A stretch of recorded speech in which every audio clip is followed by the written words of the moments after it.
Unemployment. तो आज topic ହେଉଛି अनएम्प्लॉयमेंट। अनएम्प्लॉयमेंट ର अर्थ ହେଉଛି ବେକାରୀ ସମସ୍ୟା। ବେକାରୀ ସମସ୍ୟା ठीक अछि। तो unemployment is a serious problem faced by many countries.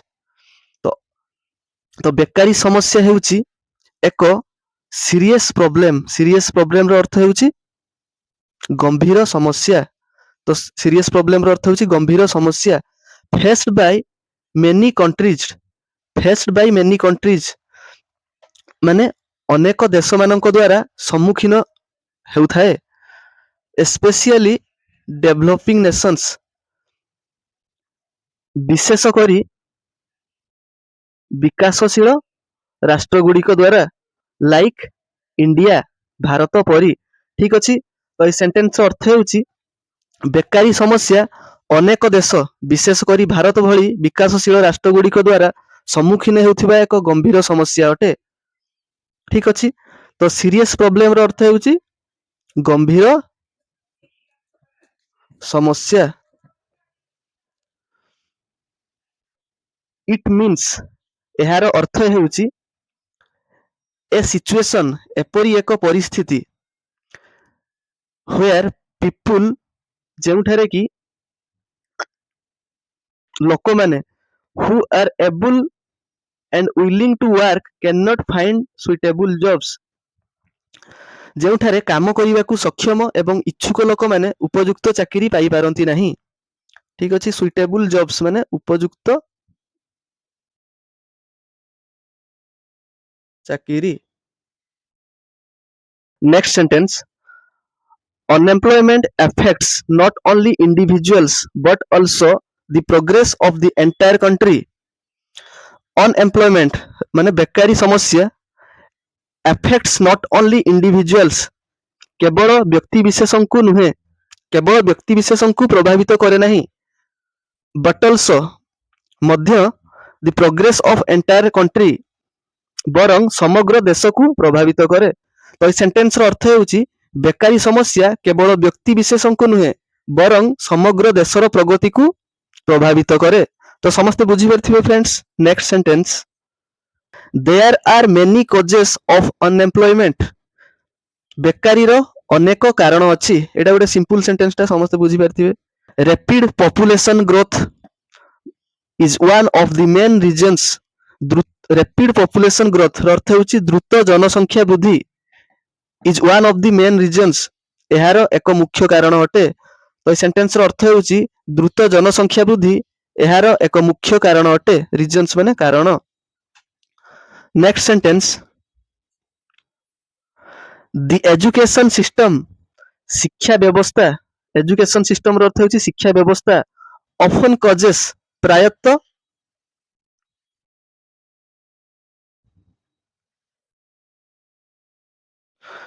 often focuses on theory प्रायतः तत्व उपरे गुरुत्व दिए rather than practical skills rather than practical skills व्यवहारिक दक्षता अपेक्षा। ठीक अछि। कर दो which makes which makes many students unemployable जहा अनेक छात्र छात्री को बेकार करिथाए। तो ये सेंटेंस रो अर्थ हेउची the education system often focuses on theory rather than practical skills which makes many students unemployable। जार अर्थ हेउची कि शिक्षा व्यवस्था आम जो शिक्षा व्यवस्था प्रायतः व्यवहारिक दक्षता अपेक्षा तत्व उपरे बेसी गुरुत्व दिए माने प्रैक्टिकल न शिखे कि केवल थियोरिटिकल जिंस शिखांती जहा फल रे अनेक छात्र छात्री बेकार हो जाती। केवल थियोरिटिकल नॉलेज थिबो किंतु कोनसी प्रैक्टिकली ताको करि पार नथिबे। तो सेथि पई आम देश रे बेकारी समस्या बेसी बढ़ी थाए।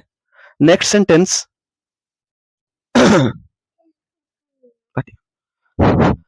लिमिटेड इंडस्ट्रियल ग्रोथ सीमित शिल्प अभिवृद्धि। लिमिटेड इंडस्ट्रियल ग्रोथ रहउची अर्थ होउची सीमित शिल्प अभिवृद्धि। Dependence on agriculture dependence on agriculture अर्थ होउची कृषि उपरे निर्भरशीलता। डिपेंडेंस अर्थ होउची निर्भरशीलता ऑन एग्रीकल्चर माने कृषि उपरे and ମାନେ ଏବଂ lack of job opportunities in rural areas rural areas ର ଅର୍ଥ ହେଉଛି ଗ୍ରାମାଞ୍ଚଳ ତ ଗ୍ରାମାଞ୍ଚଳରେ also increase employment ମଧ୍ୟ also ର ଅର୍ଥ ହେଉଛି ମଧ୍ୟ increase unemployment ବେକାରୀ ସମସ୍ୟା ବୃଦ୍ଧି କରିଥାଏ ଠିକ ଅଛି ତ এই ସେଣ୍ଟେନ୍ସ ର ଅର୍ଥ ହେଉଛି ସୀମିତ ଶିଳ୍ପ ଅଭିବୃଦ୍ଧି କୃଷି ଉପରେ ନିର୍ଭରଶୀଳତା ଏବଂ ସମସ୍ୟା ବୃଦ୍ଧି କରିଥାଏ ତ ଗ୍ରାମାଞ୍ଚଳରେ କୌଣସି ସେମିତି ନିଯୁକ୍ତିର ସୁବିଧା ନଥାଏ ଯାହା ଫଳରେ ବହୁତ ପିଲା ବେକାରୀ ସମସ୍ୟାର ସମ୍ମୁଖୀନ ହୋଇଥାନ୍ତି ସମସ୍ତେ ବୁଝିପାରିଥିବେ students next sentence sometimes machines and modern technology replace human labor creating job losses okay sometimes ର ଅର୍ଥ ହେଉଛି ବେଳେ ବେଳେ machines and modern technology machine ଏବଂ ଆଧୁନିକ ପ୍ରଯୁକ୍ତି ବିଦ୍ୟା replace human labor ମାନବ ଶ୍ରମକୁ ବଦଳାଇ ଦିଏ କ୍ରିଏଟିଂ ଜବ୍ ଲସେସ୍ ଯାହା ଫଳରେ ଚାକିରିର କ୍ଷତି ହୁଏ ବା ଚାକିରି ମିଳେ ନାହିଁ ଠିକ ଅଛି ତ ବେଳେ ବେଳେ ମେସିନ୍ ଏବଂ ଆଧୁନିକ ପ୍ରଯୁକ୍ତି ବିଦ୍ୟା ମାନବ ଶ୍ରମକୁ ରିପ୍ଲେସ୍ କରି ଚାକିରିର ଲସ୍ କରିଥାଏ ଠିକ ଅଛି ତ এই ସେଣ୍ଟେନ୍ସକୁ ସମସ୍ତେ ବୁଝିପାରିଥିବେ ଫ୍ରେଣ୍ଡସ୍ ତ ଏଇଠି ଥିବା ଇମ୍ପୋର୍ଟାଣ୍ଟ ୱାର୍ଡ ଗୋଟେ ଥିଲା କଣ ମଡର୍ନ ଟେକ୍ନୋଲୋଜି ର ଅର୍ଥ ହେଉଛି ଆଧୁନିକ ପ୍ରଯୁକ୍ତି ବିଦ୍ୟା ଠିକ ଅଛି ହ୍ୟୁମାନ ଲେବର ର ଅର୍ଥ ହେଉଛି ମାନବ ଶ୍ରମ ଠିକ ଅଛି ନେକ୍ସଟ ସେଣ୍ଟେନ୍ସ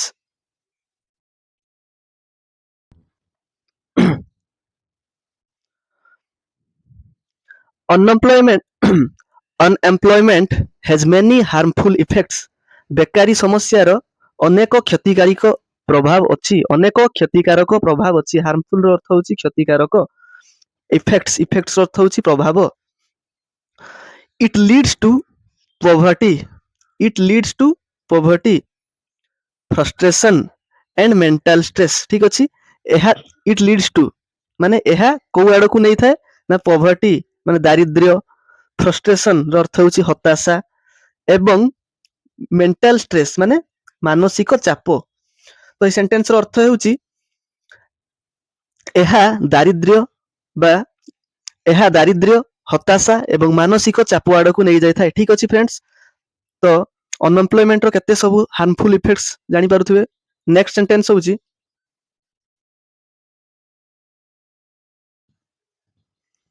unemployed youth ବେକାର ଯୁବକମାନେ may get involved in crime and other antisocial activities may get involved ମାନେ ସାମିଲ ହୋଇପାରନ୍ତି ଠିକ ଅଛି ଇନଭଲ୍ଭ ର ଅର୍ଥ ହେଉଛି ସାମିଲ ହବା may get involved ମାନେ ସାମିଲ ହେଇପାରନ୍ତି in crime ଅପରାଧରେ ଏବଂ କ୍ରାଇମ ର ଅର୍ଥ ତାହେଲେ କଣ ଅପରାଧ and other antisocial activities ଏବଂ ଅନ୍ୟାନ୍ୟ ଅସାମାଜିକ କାର୍ଯ୍ୟକଳାପ ଆଣ୍ଟିସୋସିଆଲ ର ଅର୍ଥ ହେଉଛି ଅସାମାଜିକ ଆକ୍ଟିଭିଟିଜ ମାନେ କାର୍ଯ୍ୟକଳାପ ଠିକ ଅଛି ତ এই ସେଣ୍ଟେନ୍ସ ର ଅର୍ଥ ହେଉଛି ବେକାର ଯୁବକମାନେ ଅପରାଧ ଏବଂ ଅନ୍ୟାନ୍ୟ ଅସାମାଜିକ କାର୍ଯ୍ୟକଳାପରେ ସାମିଲ ହୋଇପାରନ୍ତି ନେକ୍ସଟ ସେଣ୍ଟେନ୍ସ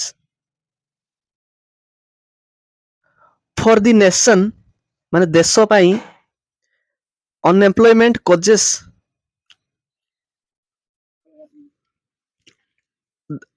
ଦେଶ ପାଇଁ ବେକାରୀ ସମସ୍ୟା କଣ କଣ ସବୁ କରିଥାଏ ନା waste of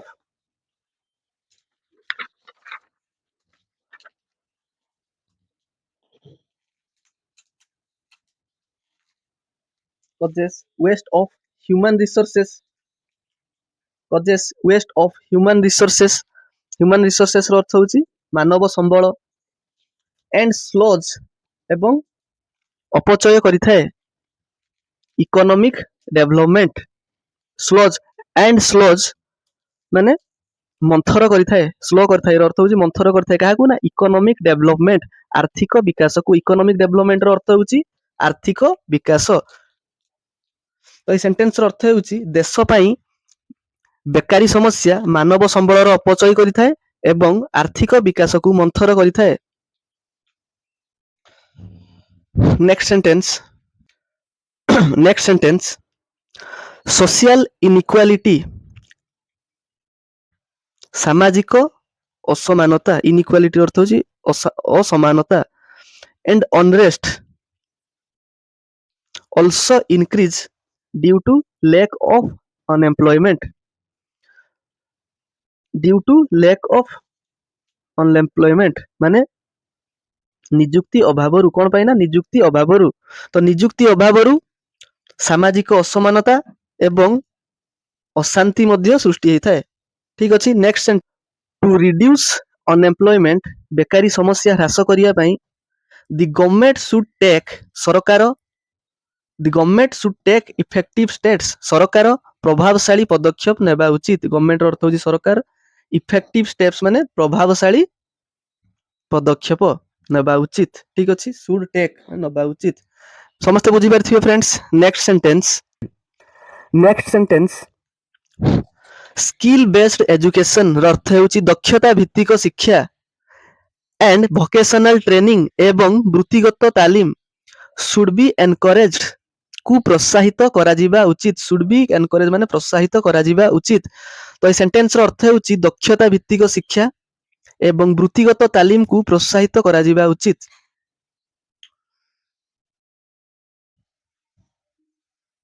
next sentence more industries and small scale business should be set up to create jobs ତାହେଲେ ଅର୍ଥ ହେଉଛି ନିଯୁକ୍ତି ସୃଷ୍ଟି ପାଇଁ more industries ମାନେ ଅଧିକ ଶିଳ୍ପ and ମାନେ ଏବଂ small scale business ମାନେ କ୍ଷୁଦ୍ର ବ୍ୟବସାୟ should be set up ପ୍ରତିଷ୍ଠା କରାଯିବା ଉଚିତ। set up ର ଅର୍ଥ ହେଉଛି ସୃଷ୍ଟି କରାଯିବା ଉଚିତ ବା ପ୍ରତିଷ୍ଠା କରାଯିବା ଉଚିତ। ତ এই ସେଣ୍ଟେନ୍ସର ଅର୍ଥ ହେଉଛି ନିଯୁକ୍ତି ସୃଷ୍ଟି କରିବା ପାଇଁ ଅଧିକ ଶିଳ୍ପ ଏବଂ କ୍ଷୁଦ୍ର ବ୍ୟବସାୟ ପ୍ରତିଷ୍ଠା କରାଯିବା ଉଚିତ। ସମସ୍ତେ ବୁଝିପାରିଥିବେ friends. Next sentence self employment ଅର୍ଥ ହେଉଛି ଆତ୍ମନିଯୁକ୍ତି and ମାନେ ଏବଂ ଏଣ୍ଟରପ୍ରେନରସିପ୍ ଉଦ୍ୟୋଗ should be promoted ମାନେ ପ୍ରୋତ୍ସାହିତ କରାଯିବା ଉଚିତ। ଠିକ ଅଛି, ତ এই ସେଣ୍ଟେନ୍ସର ଅର୍ଥ ହେଉଛି ଆତ୍ମନିଯୁକ୍ତି ଏବଂ ଉଦ୍ୟୋଗକୁ ପ୍ରୋତ୍ସାହିତ କରାଯିବା ଉଚିତ। ଏଣ୍ଟରପ୍ରେନରସିପ୍ ଅର୍ଥ ହେଉଛି ଉଦ୍ୟୋଗ ଏବଂ ସେଲ୍ଫ ଏମ୍ପ୍ଲୟମେଣ୍ଟ ମାନେ ଆତ୍ମନିଯୁକ୍ତି।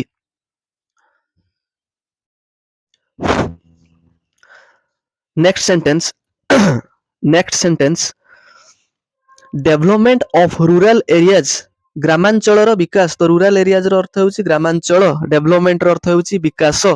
ଗ୍ରାମାଞ୍ଚଳର ବିକାଶ କ୍ୟାନ୍ ଅଲସୋ ହେଲ୍ପ ମଧ୍ୟ ସାହାଯ୍ୟ କରିପାରିବ। କ୍ୟାନ୍ ଅଲସୋ ହେଲ୍ପ ମାନେ ମଧ୍ୟ ସାହାଯ୍ୟ କରିପାରିବ to reduce migration to cities, ପ୍ରବାସକୁ, ବଡ଼ ବଡ଼ ସହରକୁ ପ୍ରବାସ ଯୋଉ କରୁଛନ୍ତି ଆମର ପ୍ରବାସୀ ମାନେ, ତାକୁ ହ୍ରାସ କରିପାରିବ। ଯେମିତି ଆମର ଲୋକମାନେ ଯାଇକି ସୁରଟରେ କିମ୍ବା ହାଇଦ୍ରାବାଦ, ଦିଲ୍ଲୀ ଏଇ ସବୁ ଜାଗାକୁ ଯାଇକି ଖଟୁଛନ୍ତି, ତ ସେଇଟା ହ୍ରାସ ହେଇପାରିବ। ଯାହା ଯେମିତିକି ନିଜେ ଘରେ ଗୋଟେ ଟେଲରିଂ କଲେ କିମ୍ବା ନିଜେ ଗୋଟେ ସପ୍ କଲେ, ଭଲ ଗୋଟେ କିଛି ଏଣ୍ଟରପ୍ରେନରସିପ୍ କରିକି ଗୋଟେ ଦୋକାନ କଲେ, ଟେଲରିଂ କଲେ, ଆଉ ଆମକୁ ବାହାର ଜାଗାକୁ ଯାଇକି ଖଟିବା ପାଇଁ ପଡିବନି। ଠିକ ଅଛି, ନେକ୍ସଟ ସେଣ୍ଟେନ୍ସ ଇନ୍ କନକ୍ଲୁଜନ, ପରିଶେଷରେ ବା ଅବଶେଷରେ unemployment is a major challenge,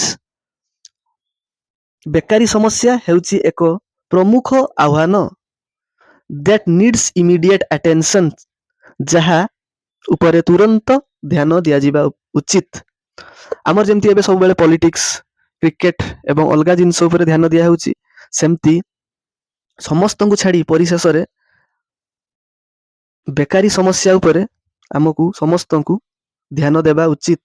ସରକାର ମଧ୍ୟ ଏହା ପ୍ରତି ଧ୍ୟାନ ଦେବା ଉଚିତ, ନହେଲେ ଆମ ସମାଜର ଅବନ୍ନତି ଧୀରେ ଧୀରେ ହେବା ପାଇଁ ଯାଉଛି। ଠିକ ଅଛି, next sentence with proper planning with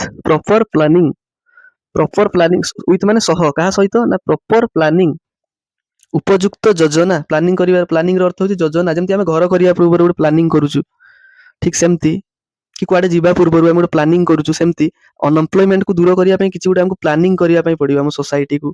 ଠିକ ଅଛି, ତ with proper planning, education reforms, ଶିକ୍ଷାର ସଂସ୍କାର। ଠିକ ଅଛି, ଶିକ୍ଷାର ସଂସ୍କାର ହେବା ଦରକାର।